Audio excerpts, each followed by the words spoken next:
Looking for a simple way to stay rooted in God's Word every day? The Daily Bible Devotion app by Salem Media gives you morning and evening devotionals designed to encourage, inspire, and keep you connected with Scripture. Plus, you'll enjoy daily Bible trivia and humor, a fun way to learn and share a smile while growing in your faith. Get the Daily Bible Devotion app for free on both iOS and Android. Start and end your day with God's Word. Search for the Daily Bible Devotion app in the App Store or Google Play Store and download it today.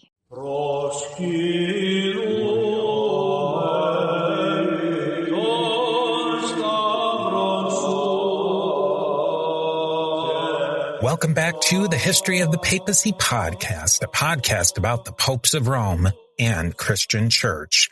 Prepare yourself to step behind the ropes and leave the official tour of the story of the popes and Christianity. I am your host, Steve Guerra, and I thank you for joining me on this journey.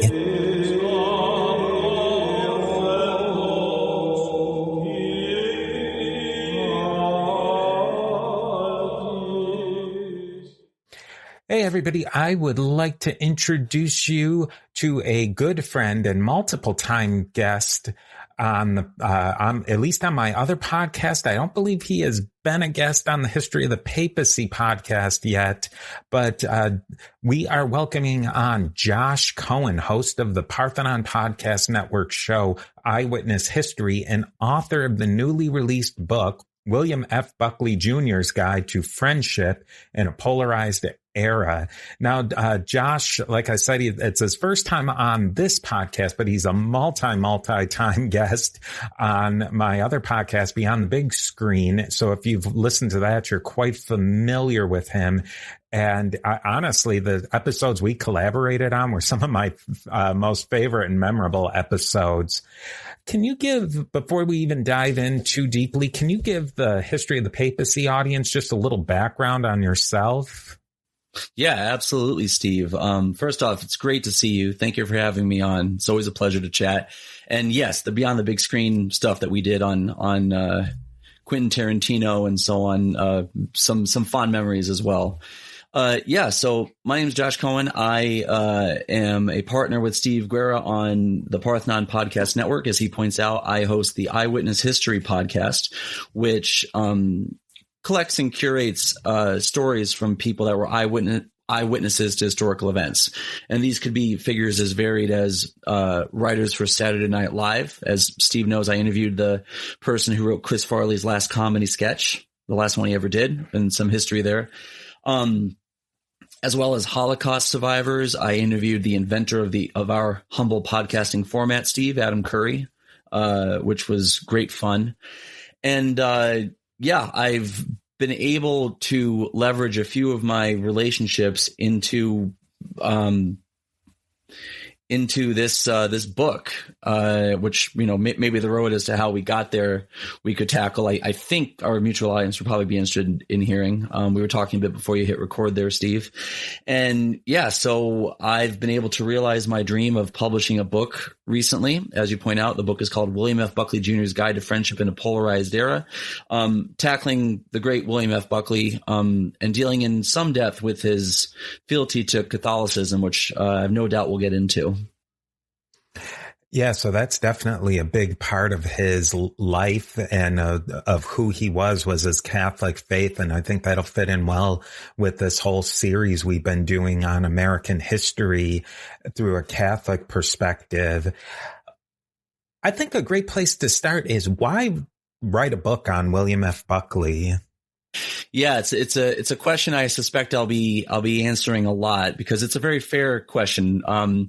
There have been, there may be, in fact, 100 books written about William F. Buckley, and to include two of his own autobiographies. One is what I call in the book his faith-flavored autobiography called Nearer My God, and then another which was called Miles Gone By, which is the more straight up the middle autobiography. The simple answer is he is quite simply the most fascinating human being I've ever come across. And that's the truth. Not just the fact that he was at the spearhead of the new conservative movement beginning in the mid 1950s and persisting through to today. One might argue in rather devolved form, but we can come to that. And that he set out to show for a mass audience of the American culture what a conservative was through his creation of National Review and what a conservative certainly was not. And he was able to gatekeep the conservative movement from a number of what you might call fringe, fanatical, conspiratorial figures, such as and also against populism, such as the Alabama governor, George Wallace, which we can also talk about, and the JBS, the John Birch Society, a wacko schismatic fundamentalist sect that believed, among other things, that Eisenhower was a communist. So that the fact that he was a CIA agent in Mexico who was working under his boss, E. Howard Hunt, who would later be implicated in the Watergate scandal. The fact that he spoke 3 languages, even something as simple, Steve, as just his facial tics and his mannerisms and his gait, just everything about the man fascinated me. And I just felt his character. I had a book in me regarding him. I had originally wanted to do a book just about his relationships because he had fostered a bunch of relationships with very, very interesting people over the course of his life. Everyone from Nobel Prize winners to best-selling authors to political pundits to you name it. He was probably friends with them or enemies, like if it was Gore Vidal, for instance. I thought that was a little bit too much. I wanted to sort of zero in.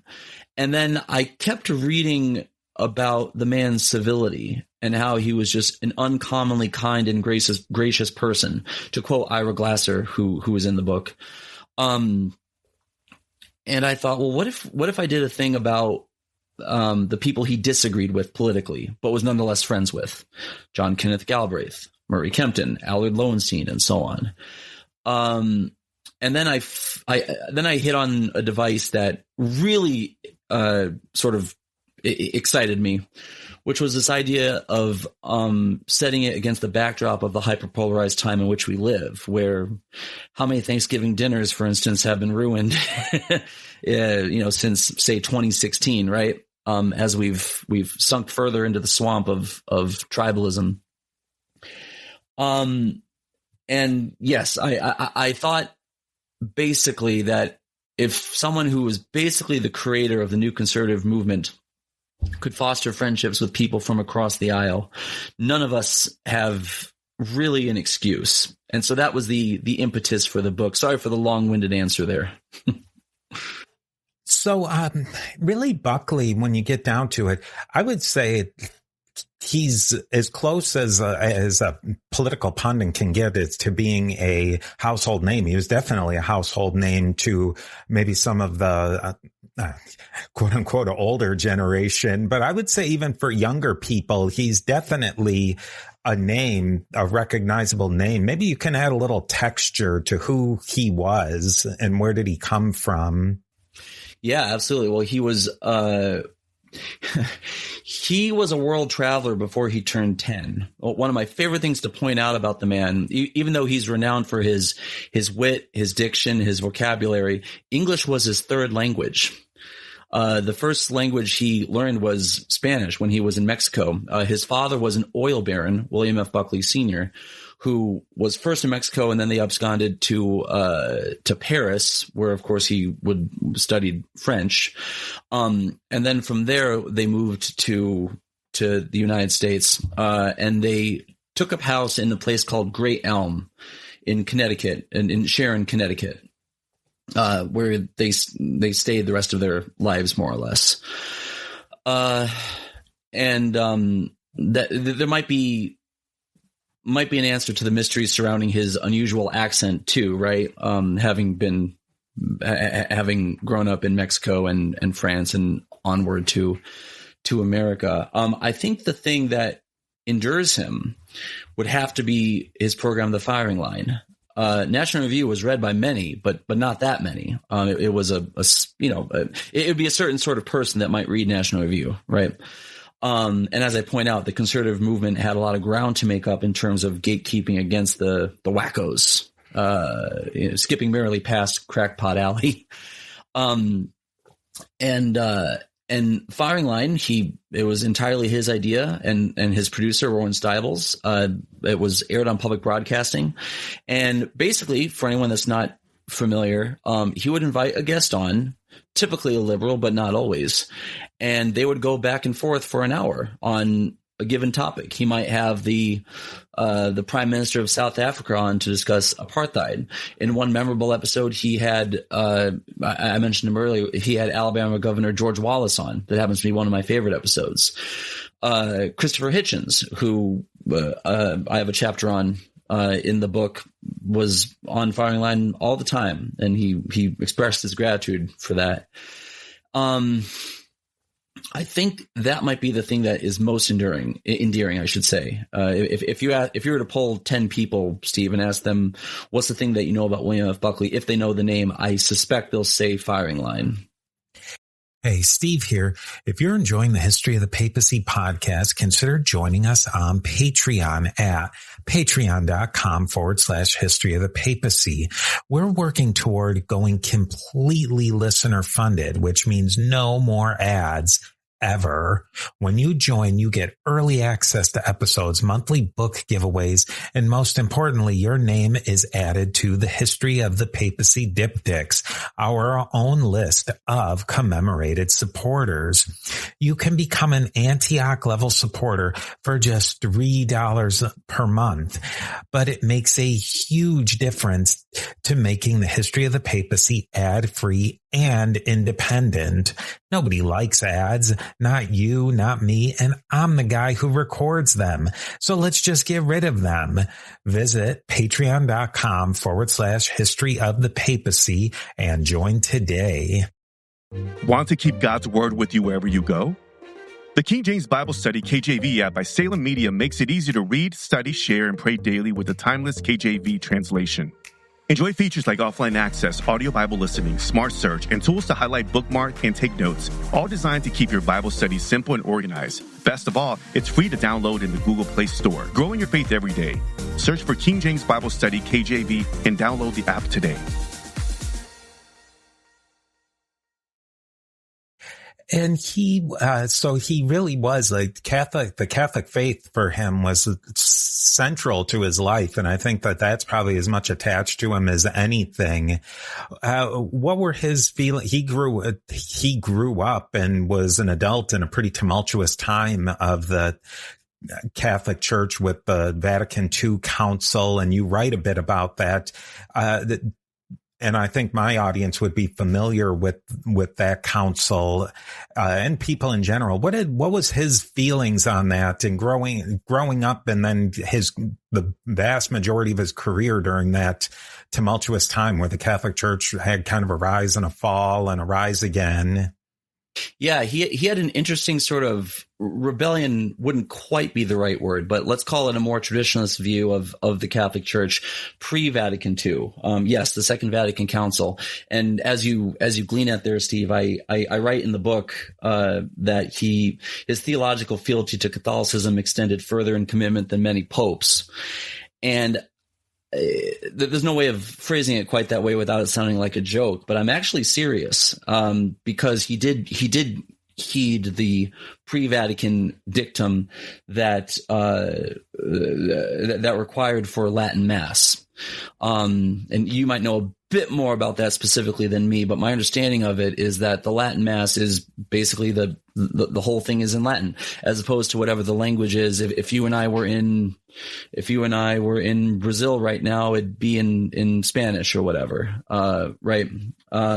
Portuguese, but Portuguese. Thank you. Yeah, right. When I said Spanish, I'm like, I don't think that's right, but split hairs. One of the two in any case. But in any case, it wouldn't be in Latin, which is what the Latin Mass calls for. his, and then I go on to say that, whatever somebody wants to call that, you cannot call it a lack of faith. And he required a Latin mass every week, a private Latin mass he would call for. And I interviewed his son, Christopher Buckley. One thing I love pointing out, he's the man who authored the book Thank You for Smoking, which was made into an excellent movie, which you and I can fall down that rabbit hole if we're not careful, but it'd turn into another Beyond the Big Screen episode. But he told me that his father's faith was everything to him. I think I'm quoting him correctly in saying it was the molten core of him, and out of that flowed everything else. And so into how he conducted himself, trafficked in the world, how he was with his wife, how he was with his friends, how he was with his guests, how he was with his political foes, more or less. Again, excluding Gore Vidal. I thought, once I heard that, I thought, it's not unfair to sort of pin or undergird his civility with faith. In other words, if he didn't have his faith, would he be the same sort of person? Now, we would all be slaves to speculation on this point, but I'd venture to say maybe not. And his faith meant a great deal to him. And he wanted to further consecrate himself to the faith by making a pilgrimage to the Marian city of Lourdes, which I tackle in the book. Am I getting too far off course here, Steve? Or no, not at all. But I did it. When you bring that up, I think that it's learning more about his faith and learning about how he held true to that tradition really does reflect on his political culture as well, as that things were rapidly changing in the Catholic Church, and he became really a dissident to what was going on by sticking to traditionalism. And in a lot of ways, he did that in his political life as well, as that things were changing, and his famous standing athwart history yelling stop. That really is the quote that seems to explain him, and it makes a lot of sense in the context of how we viewed the Catholic Church after the changes of Vatican II. Yeah, absolutely, and I mean he was suspicious of what some might call progressivism, let's say. As early as the 1950s, when he penned God and Man at Yale, the whole book was a polemic against change in Yale, his alma mater, where he preached against the outbreak of secularism that had infiltrated the school, and it was founded by a divine. Don't forget Timothy Dwight, a very serious religious figure. Excuse me. So he was suspicious of this for a long time. It's a very interesting thing. As far as what it did, as far as his politics, he certainly was not an ideologue. He might call himself something, like a Catholic, for instance. But according to, if you want to go off the post-Vatican II dictums, he wasn't, there was plenty of Catholic doctrine he was not following, the Latin Mass, etc. And another thing which I think is interesting, which I'd love to touch on, just in terms of how he can irk anybody, anywhere, all the time.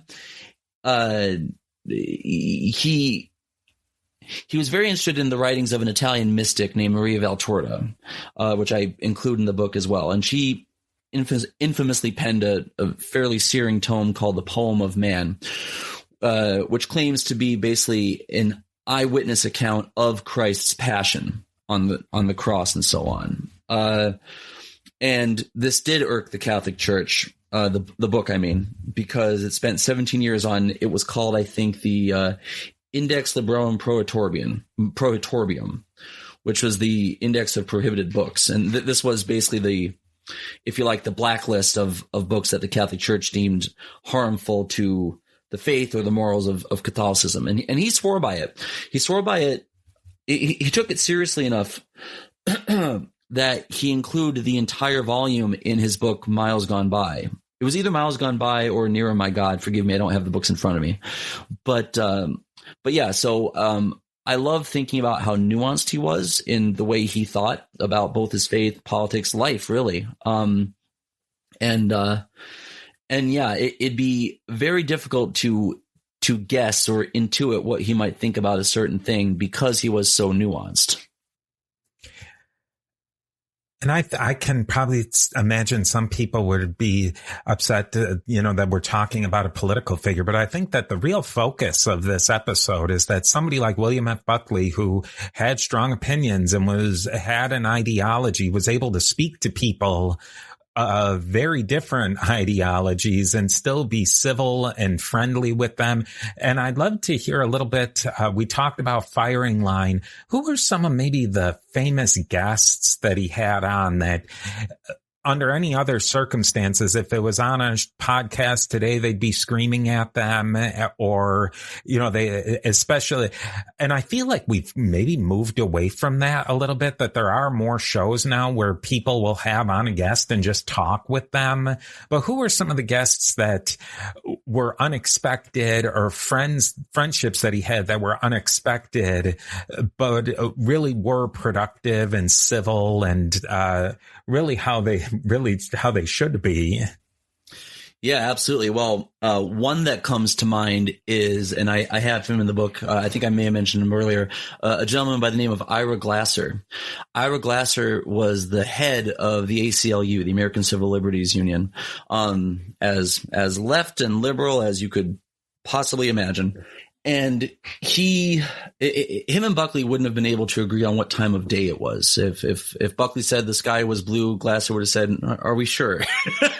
Where's your evidence?" And they were able to converge somewhat when Glasser turned the page of National Review and saw a very staunch defense of drug legalization by Buckley. When Buckley was running for mayor, one of his main calling cards was legalizing marijuana. That might come as a surprise to a lot of people.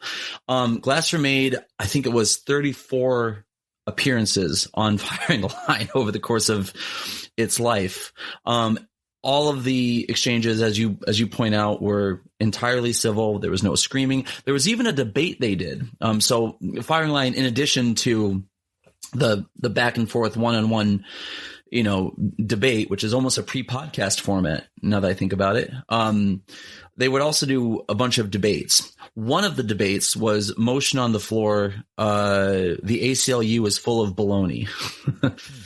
Buckley took the stance that yes, took the pro side. It is. And Glasser, of course, took the opposite side.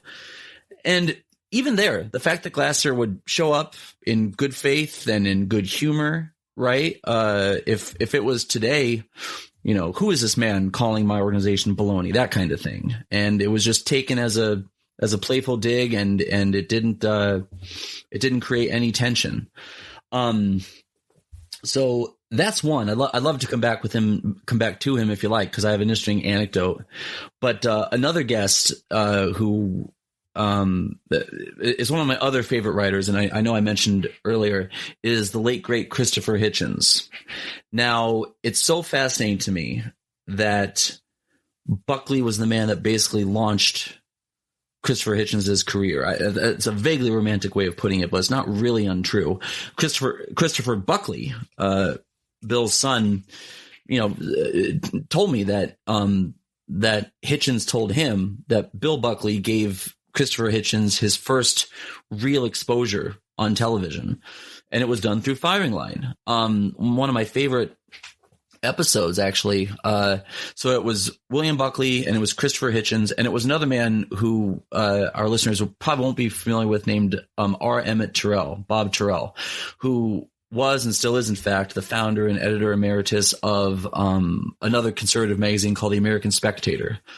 At the time, he had just come out with a book that was getting a lot of attention called The Liberal Crack-Up. And it was meant to be a humorous dig at the idea that liberalism had collapsed or was collapsing, and it satirized basically various things like the women's movement, which was kicking up a lot of speed at the time, and so on. So the three were meant to discuss this. in my opinion, and I make clear in the book that it's my opinion, but Bob Terrell the entire time was not quite up to snuff with Buckley and Hitchens, put it that way. I don't hold it against him. I know I wouldn't if I was sat next to them on stage. But there was some lazy ad hominems from Bob Terrell, and don't forget a fellow traveling conservative along with Buckley. And if you had, I would say, I point out in the book, if you had the television muted, it would look like Hitchens and Buckley. It had the energy of two old friends that were just having a playful disagreement. If you follow me, you're at a bar with your buddy and you broach a certain topic and you go back and forth, and it just has a very nice playful energy. That was what they were exuding. And that's what they exuded. Sorry to keep going back to the debate, Steve, and I'll try and wrap this up because I feel like I'm babbling at this point. But there was another debate, that Buckley took part in, and Hitchens was on the opposing side. It was actually the last debate Firing Line ever did under William Buckley. It was in 1989 at Oxford, Mississippi, and it was that a federal tax should be imposed on electronic commerce. This is when online shopping was coming up, eBay and Amazon and so on. And in his opening statement, Hitchens thanks Firing Line and thus Buckley for, to quote him directly, the bruising education in conservative and libertarian values. So there was a mutual respect that the two had for each other. And I can certainly say more. Believe me, I haven't run out of things to say. But yeah. So Ira Glasser and Christopher Hitchens would be two big ones that would surprise people. Were there any people, and I know that there are some and that was something that William F. Buckley was famously polite with people he disagreed with. Were there any interviews that just that melted down? Yes. I've teased our mutual audience by dropping the name Gore Vidal a few times, so I think I'll get on with it at this point. It wasn't on Firing Line, but the 1968 election is coming up, and ABC, because they didn't have the budget to fund gavel to gavel coverage of the various conventions, instead conscripted William Buckley and Gore Vidal. And for our listeners, he's a very famous writer. He wrote Myra Breckinridge, which was an incredibly prescient book, way, way, way ahead of its time. Conscripted Buckley to represent the conservative view of what they just saw in the convention, and then Gore Vidal to do the liberal side of it. It's actually in many ways it's sort of the founding of political punditry, which maybe we thank them for that, maybe we don't. I'm not sure. But they did a series of debates, discussions. They did 10 of them, and you can see that they just despise each other. You can just sense the energy. They were sort of mirror images of each other just in terms of their wit and their humor. The most famous one, the big thing that gets caught out whenever you talk about the Buckley Vidal debates was the 9th one in Chicago. It was during the riots that happened at the time, where a bunch of protesters tried to raise the Viet Cong flag in the local park in Chicago. And this leads to a rather infamous exchange where Gore Vidal calls Buckley a crypto-Nazi. As far as I'm concerned, the only sort of pro or crypto-Nazi I can think of is yourself. And then the moderator, Howard K. Smith, one of Murrow's boys, actually says, "Let's not call names." And then I won't swear, but Buckley says, "Now listen, you queer, stop calling me a crypto-Nazi or I'll sock you in the GD face and you'll stay plastered." And that's a line that has gone on to live in infamy. So it's the perfect poll. It's perfect, in my view, exception that proves the rule regarding Buckley. And it led, not to drone on too long, but it led to sensational fallout. Basically, they sued each other. Buckley sued Vidal for libel because in the aftermath of that, they were both conscripted to write an article for Esquire, basically justifying their actions. So I believe that was the last time that they spoke.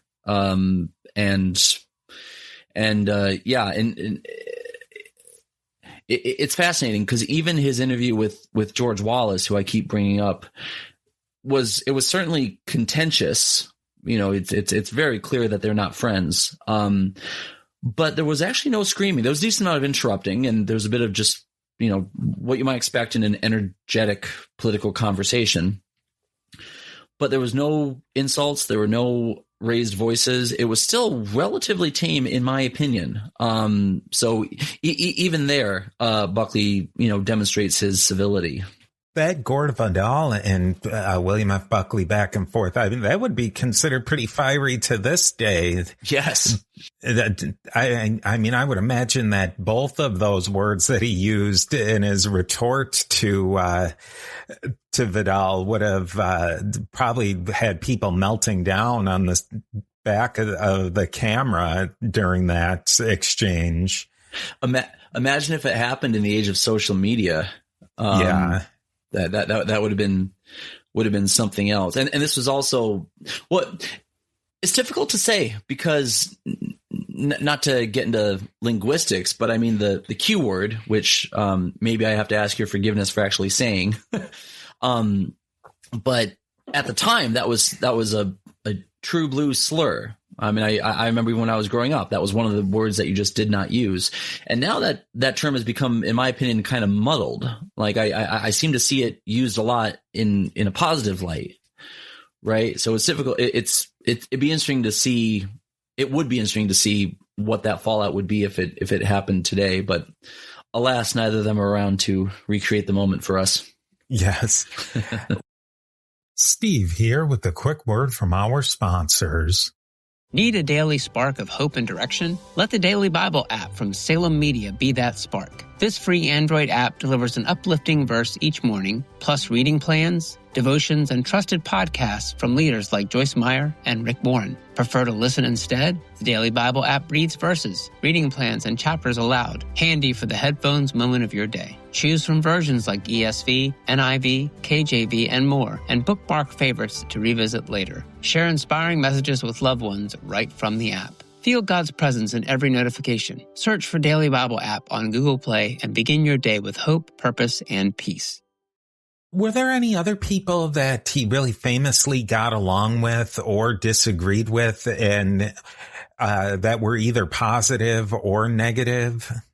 Yeah, I mean, another person he famously got along with, which sort of strains logic, and who I have a chapter on, is the late, great Norman Mailer, the great writer of Armies of the Night, phenomenal writer. His name, I'm certain some of our listeners will know. Norman Mailer was sort of infamous for, which I dote upon in the book, his rather thuggish behavior. He was a drinking man, and that's totally fine, but it definitely led to some ethical lapses, let's say. And sometimes there was a camera rolling at the time. Kevin Schultz wrote a book. I'm not here to plug other people's books, believe you me, but he wrote a book that dwells specifically on that relationship. It was called Buckley and Mailer, The Difficult Friendship That Defined the 60s. And I cite it in a decent amount of length in my book. They were interesting because both of them ran for mayor unsuccessfully. In fact, for the same city, New York City. Both of them were successful authors early on. Both of them went to Ivy League schools. Buckley went to Yale and Mailer went to Harvard. And curiously enough, both were actually enemies, I should say foes, opponents. Let's settle on opponents of the liberal establishment. Both of them thought that the mainstream liberal culture was not all that it could be. Buckley certainly would think that, and Mailer had no qualms about saying that as well. I should also say I'm almost positive that one reason they got along was because they both despised Gore Vidal. not to keep coming back to him, but there's just a very interesting anecdote of Gore Vidal and Norman Mailer are both appearing at the same time on the Dick Cavett show, the show where everyone appeared. If you weren't on Firing Line and you were famous, you were probably on the Dick Cavett show. And Mailer comes out drunk, refuses to shake Gore Vidal's hand because Gore Vidal had written a bad review of him previously. And it looks like they might come to blows. It's highly, highly contentious. And Gore Vidal, in my opinion, slaughters the good Mailer just with his quips and his banter. So yeah, Norman Mailer is another very interesting one, just because he isn't the sort of person you would think could be friends with Buckley. Not that Buckley couldn't with Mailer, but that Mailer couldn't with Buckley. And then there's another one who I also have a chapter on named Allard Lowenstein, who is one of the main figureheads of the Dump Johnson movement, which was an inter-party schism within the Democratic Party that wanted to dump Lyndon B. Johnson for various reasons, but most primarily for the support of Vietnam was the big sort of crucible catalyst of the Dump Johnson movement. And though he was far left and he was liberal and a big time Bobby Kennedy supporter and all the rest of it, Buckley not only was friendly with him but publicly endorsed him for Congress. Think about that for a second. How extraordinary is it that you have a right-wing conservative icon publicly endorsing a far left, I wouldn't say far left, but some would, far left Democrat.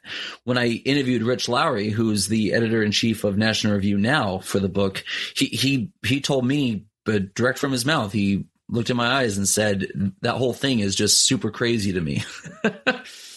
And not for nothing, at the time, Bill Buckley's brother, James, was also running for Senate in a different district, but also in New York. So one can imagine some of the fiery conversations that happened because apparently Bill Buckley's support of Lowenstein had irked some people of whom James Buckley needed to stay on the good side of. So, but, to me, that's the best defense to anyone that would accuse Buckley of being an ideologue who would just go wherever the conservative winds blow. That and his also lack of support of the Iraq War, which in my opinion, time has proven him correct on. A lot of the Buckley, his prime time was in the 60s and the 70s that were really in a lot of ways equally as polarized as today. And he had a format that is starting to grow again, this long form interview format where you talk with people you agree with, you talk with people who you disagree with. And I know amongst a lot of the top people today, there's probably nobody of his intellectual acumen. But do you think there's anybody who kind of would compare to him, at least in as far as tone and what the kids might call a vibe today? Yeah, absolutely. I'll answer that direct in a second, but I have to put in a word of agreement with you as far as the long form. Buckley, had this long form format with Firing Line, and Hitchens once wrote that the great thing with Firing Line, unlike a lot of debate shows, certainly at the time, but absolutely today, if you left the studio or the Zoom meeting or whatever it might be, if you left the studio thinking, damn, I wish I had actually made this point or made this point in that way, it was your own fault. You had every opportunity to make your point. Whereas now, it could be anyone else's fault. The host is trying to show off and over talking you. They have to quick cut to a commercial break and so on. And these were the main maladies now of the political punditry, which we probably have Buckley and Vidal to thank for. And the move away from the long form discussion. And yeah, it's exhibited a renaissance, thanks to my former interview, I guess, Adam Curry, creating the podcast format, which has given way to these long form discussions. And I think for the better. It's a wonderful thing. And yes, to answer your question finally, Steve, who might compare it to Buckley? Well, I have two. One would be Jordan Peterson, who has his podcast, and not Jordan Peterson. I meant to say Dave Rubin. Dave Rubin had a still has the ability to have, civil conversations. But actually, I was thinking as you were talking, Steve, I wanted to say the dearly departed Charlie Kirk. When that, his horrible assassination happened, there was a lot coming out that was referring to him as the modern day William Buckley, for his civility and his ability to stay cool and never really be mean or malicious. And it didn't matter what the other side was doing to him. I mean, some of those infamous, moments at the table with the mic, a college student coming up to the microphone to debate would be testament to that. So, I don't want to be unkind, but I don't think any of us would be able to match up to Buckley's intellect. Though Charlie Kirk is definitely a smarter man than me. But I would have to say, yeah, probably Charlie Kirk and Dave Rubin. I don't know if you have someone in your mind you'd like to share. I think Dave Rubin is a really good, because he's kind of been attached to the right now, but he was never really somebody who was strongly of the right. And I think that it's kind of that fight against the polarization where as soon as somebody goes against, and it goes for the right and the left in this day and age, it seems that if somebody says something that isn't completely kosher with one side or the other, then they get polarized. They get thrown to one pole or another. And I think that he seems to be someone who's fighting against it. And I wonder if you think that someone, I mean, again, like somebody who's, hopefully he doesn't hear this and get mad at me because he probably picked me up by my lapels, but somebody like Joe Rogan, he's not quite the same as William F. Buckley, but he does have a lot of people on his show who are all over the political map, and he does have civil conversations with them in extreme long form. Yeah, Joe Rogan's a great example. Yeah, and you're right. When he had Ben Shapiro on, him and Shapiro went at it for like 5 hours, just some insane length. And he has a very interesting sort of political journey. I mean, he started off as a liberal. I mean, he was a Bernie supporter. For God's sake. And he just, I don't think it was so much that he moved right. It's that old thing of, I didn't leave the party left me. Bill Maher would say the same thing. And in fact, Dave Rubin would too, I bet. That my politics have not changed in any way. For drug legalization, probably pro-choice, etc. But it's gotten to the point where that Overton window has shifted so far out of whack that now I find myself identifying more and more with these people with whom I would have considered my polar opposites on a purely political level. It's very interesting and it's very scary. And if I may, Steve, just to crave your indulgence for a minute, we talked about polarization, and I mentioned how that sort of undergirds so much of the book. I cite a Pew Research study that was done in 2022. And basically, the study found that Democrats and Republicans are increasingly inclined to perceive members of the opposing party as lacking intelligence and being lazy, immoral, or dishonest. In other words, nothing to do with their own politics. It's basically a defensive move against the other side, right? And just for one point of contact, the study found that back in 2016, 47% of Republicans, along with 35% of Democrats, viewed the opposing party as more immoral. We could probably do without that, but all right. But last year, in 2024, it was a staggering 72% of the GOP, as well as 63% of Democrats held the same view. So in the course of not even 10 years, that move has shifted that drastically. And then I go on to say that 72% of Republicans and 64% of Democrats view the other side as more dishonest. And then finally, just the last bit, and then I won't torture you with numbers anymore. But Pew Research found that in terms of what the study called closed-mindedness, the inability to hear the other side, it was 83% of Democrats, as well as 69% of Republicans, see the other side as more closed-minded. So it's very interesting that we all seem to actually agree on what some of the problems are. We just see it coming from the other side. And I should probably say, just tack on at the end there, Steve, I try and cite as best I can examples and studies of this kind, just to let people know, hey, I'm not crying wolf here. I mean, it's gotten bad and it's gotten worse. We just lost Charlie Kirk to an act of political fanaticism, I would say. And hopefully the book can in some small way redress that hypertribalism that we see. Now, I really want to thank you for your time, and I highly suggest people go out and buy your book, William F. Buckley Jr.'s Guide to Friendship and a Polarized Era. And I believe you could probably buy it in all the different formats that people can get books.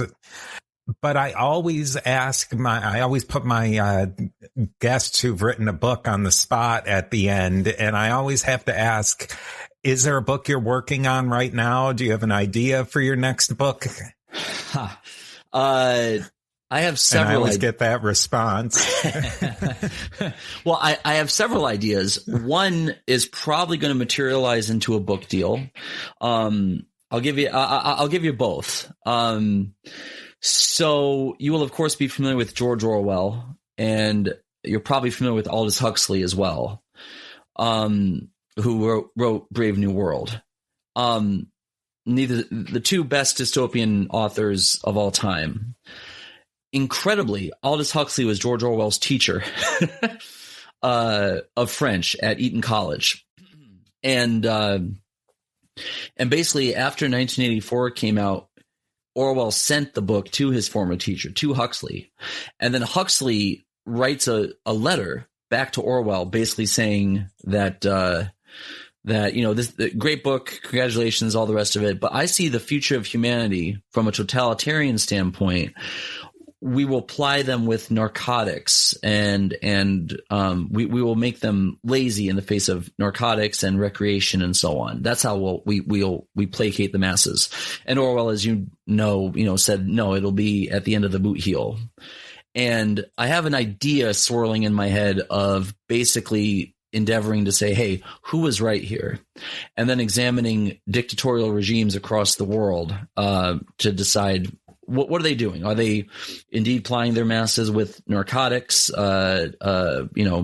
drugs, excess pleasures, etc., in the Huxley vein, or are they doing a North Korea, Iraq job and keeping everyone at the end of their bayonets, so to speak?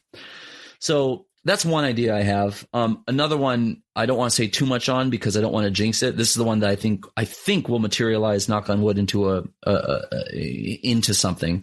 But it's a authorized biography of an extremely controversial historical figure who I'd love to come back on and discuss if that deal goes through. I don't want to say too much more than that, Steve, but hopefully some cool things down the pipe. Well, that's awesome, Josh. I want to thank you so much for coming on today. It was a great conversation, a great book. People should definitely go out and check it out. And we'll definitely have you on again when this big one comes off, and maybe you can tell us when we're off air, or maybe the secret can. I swear myself to secrecy.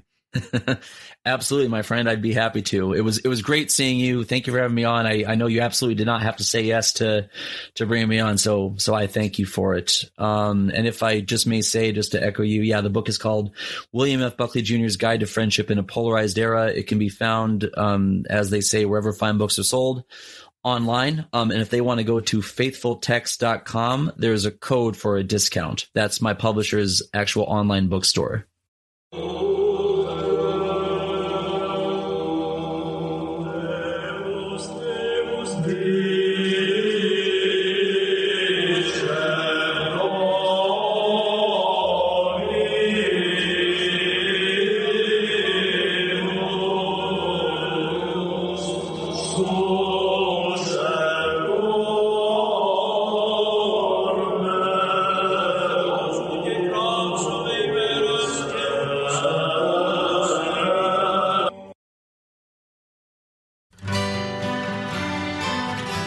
The Historical Jesus Podcast is the sweeping saga of the life and times of Galilean Jesus of Nazareth, as well as the faith, religion, and church founded to honor and disseminate his acts and teachings.